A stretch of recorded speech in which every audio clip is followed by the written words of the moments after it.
So with Duelist Nexus being on the horizon and releasing this week, I figured let's make this short video talk about Duelist Nexus as a whole, how it will age, and its overall investability as a modern set. So without further ado, let's get into it.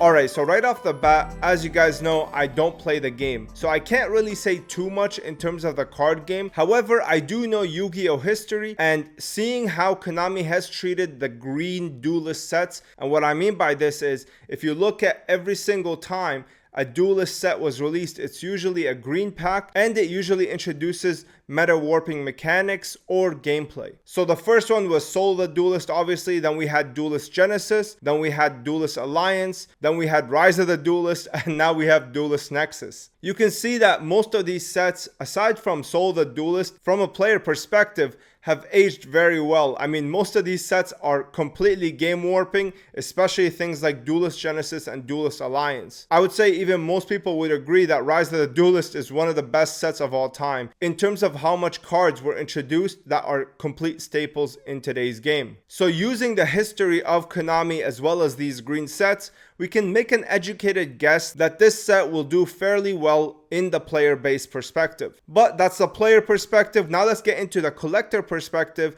and see what are they releasing in here that caters to the collector. So some smaller, cheaper cards that I really like from this set are the modern reprints of Gazelle as well as Baphomet, which are classic Yu-Gi cards. They also modernized Chimera, King of Mythical Beasts, and these three cards have completely modern artworks with modern effects. Are they going to be good? I have no idea, but I can tell you that the artwork is absolutely gorgeous, and the fact that Chimera got a quarter century secret rare and it costs like 50 bucks pre-release, I think as time goes on, you're going to be able to pick this card up for like $25, $30. And that's a steal in my opinion for a card that resembles an older iconic card from Yugi's deck in a modernized artwork as well as a modernized rarity. I think it has a lot of identity, and if it ever becomes playable, then it'll be very, very expensive, but I don't ever see that happening. I think at $20 to $30, I think it's a great pickup and it'll make an excellent addition to your binder. The next card that I want to discuss is another quarter century secret rare,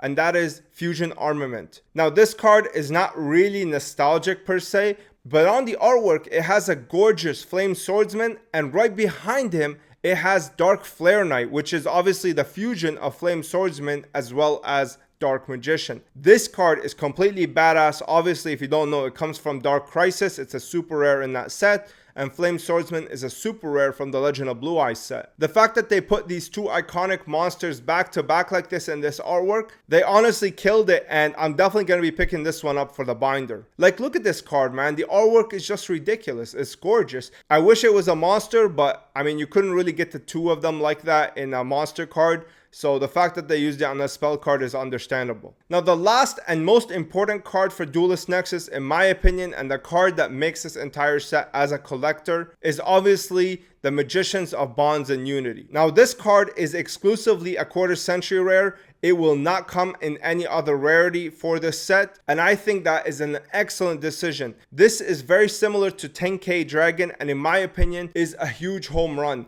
The artwork is absolutely gorgeous. It's a modernized Dark Magician Girl. The Magician Circle on the back is also a little bit different. It's a little bit unique. Still gorgeous, don't get it twisted. And the coolest thing about this whole release is that they're going to be releasing different backgrounds for this exact same card in the next 4 core sets. And the monster background will match the pack background. So we know that the first one is going to be green because obviously Duelist Genesis, Duelist Alliance, etc. The next one is going to be yellow because it matches like Rise of Destiny, Crossroads of Chaos, etc. The next one I would assume is going to be red, and then I'll probably guess that the next one will be blue. So the 4 of these cards together in quarter century rare, all 4 colors, in my opinion, is going to be super amazing. And if they don't release this in any other way, if they keep it like 10,000 Dragon, it's going to be a huge collectible card in the future, and I am definitely going to try and pick up a playset of every single one of them. And one more thing to add on top is that quarter century rares is obviously not as rare as Starlight rares, so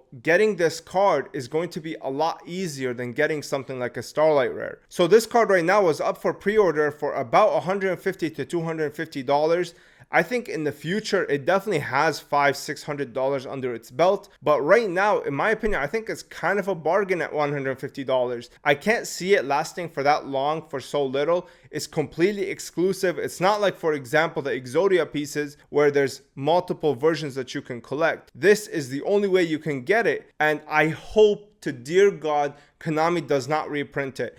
It is a collectible card. Please keep it collectible, keep it exclusive. So yeah, like as you can tell, I am over the moon for this set. I'm happy that they gave us a little bit of throwbacks in these new artworks, like the gazelles, like the chimeras, and then the Easter egg card infusion armament. Overall, I think this set will do really well long term, and I think it's going to be a blast trying to open the set in order to try and get the Magicians of Bonds and Unity. And speaking of that, we're going to be opening up a whole case of Duelist Nexus on Sneak Peek Day live on YouTube. So make sure you're subscribed and you turn on the notification bell so that you're alerted whenever I go live, so we can relax and sit back, open some packs together, and try to pull this gorgeous new Magician card. But yeah, that's pretty much my overall thoughts. Let me know your thoughts on Duelist Nexus. Do you think it'll be a good long-term investment? In my opinion, I think it'll age extremely well, just like how every other green Duelist set has aged in the past. But other than that, I hope you guys enjoyed, and if you want to support me further, you can like the video. I also have a Patreon, and you can pick yourself up your own Gardena binders as well as my own sleeves. Links are in the description. You'll be absolutely blown away by the quality of my products. But that's it from me. I hope you guys enjoyed and I hope you learned something. I'll see you in the next one. Peace.